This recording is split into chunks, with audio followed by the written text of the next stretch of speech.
మా వదిన వాళ్ళని తిరునాళ్ళ రోజు రామంటే తర్వాత రోజు వచ్చారు. ఫస్ట్ రోజు అయితే జనాలు ఎక్కువ మంది ఉంటారు, ఆ తర్వాత రోజు అయితే కొంచెం తక్కువ మంది ఉంటారని చెప్పి మా వదిన లాస్ట్ ఇయర్ అమ్మవారికి అరటిగలు ఇస్తానని చెప్పి మొక్కుందంట. అనుకున్నట్టుగానే అరటిగలు తీసుకొచ్చి ఇచ్చింది. అది కూడా వీడియో తీద్దాం అనుకున్నా కానీ కుదరలేదు. ఇక గుళ్ళోకి వెళ్ళి అమ్మవారికి దండం పెట్టుకుని బయటకు వచ్చాక పిల్లలు ఎక్కి తిరిగే చిన్న చిన్నవి ఉంటాయి కదా, అవి ఎక్కిచ్చి ఆ తర్వాత ఏమైనా బొమ్మలు కొనిపిద్దామని అయితే వెళ్ళాము. మా హేమశ్రీకి డ్రెస్ కంఫర్ట్ గా లేకపోవడం వల్ల అనుకుంటా సరిగ్గా ఎగరలేకపోతుంది. ఇంకా నా చిన్న బిడ్డకి ఆ జంపింగ్ అంటే ఎంత ఇష్టం అంటే పొద్దు నుంచి సాయంత్రం వరకు అన్నం నీళ్లు లేకుండా అక్కడే ఉండమన్నా ఉంటాడు, అంత ఇష్టం ఆ జంపింగ్ అంటే. వదిన పిల్లలకి ఏమైనా కొనిపిద్దామని చెప్పి తీసుకెళ్ళినప్పుడు దీనికి ముందు రోజు భవిష్య వాళ్ళ అమ్మని చాలా సేపు విసిగిచ్చింది పాపం అని చెప్పా కదా, ఆ సీన్ గుర్తొచ్చింది. ఇప్పుడు వీళ్ళు కూడా ఎంతసేపు విసిగిస్తారో ఏమో అనుకున్నా. ఇప్పుడు నేను చూపించే ఫోటో సేమ్ మా వదిన లాగే ఉంది కదా, నాకు కూడా అదే డౌట్ వచ్చింది, ఏందా మా వదిన ఫోటో ఎక్కడ పెట్టారని చెప్పి. రిషి గడికి కుక్క పిల్లలన్నా పిల్లి పిల్లలన్నా చాలా ఇష్టం, వాటిని పెంచుకుందాం అని చెప్పి అప్పుడప్పుడు నన్ను ఇంట్లో హింసిస్తాడు కూడా. అనుకున్నట్టుగా పిల్లలు మా వదిన అవి కావాలి ఇవి కావాలని అస్సలు విసిగించలేదు. మా వదిన ఏ కొనిస్తే అవి తీసుకున్నారు. మా వదిన పిల్లలేమో గానీ ముందు మా రిషి గడు విసిగించడం స్టార్ట్ చేశాడు రిమోట్ కంట్రోల్ గురించి. దీనికి ముందు రోజేమో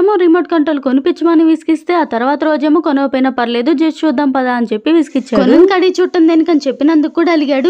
కొన్ని విషయాల్లో మగపిల్లల కన్నా ఆడపిల్లలే. మా వదిన అయితే ఫ్లవర్ వాస్ కొంటా అని చెప్పి వెళ్ళింది. అదెంత ఇదెంత అని అడిగే దగ్గర అరగంట చేసింది. మా వదిన వాళ్ళకం చూస్తే కొనకుండానే వచ్చేసిద్దేమో అనుకున్నా, కానీ మొత్తానికైతే కొనింది. కానీ ఫస్ట్ చూపించిన పెద్దే కాదు, లాస్ట్ లో చూపించిన బుడ్డ. వదిన వీడియో తీస్తున్నా అని చెప్పి నన్ను కూడా వీడియో తీయత్తా అంటుంది మా హేమశ్రీ. మా శివానీకైతే నేను మా రిషిగాడు ఎదురుగున్నామంటే చాలు, వాళ్ళ ఇంట్లో వాళ్ళు కూడా పట్టించుకోదు, మాకు అంతగా అలవాటు. సర్లే గానీ వీడియో నచ్చితే ఒక లైక్ చేయండి.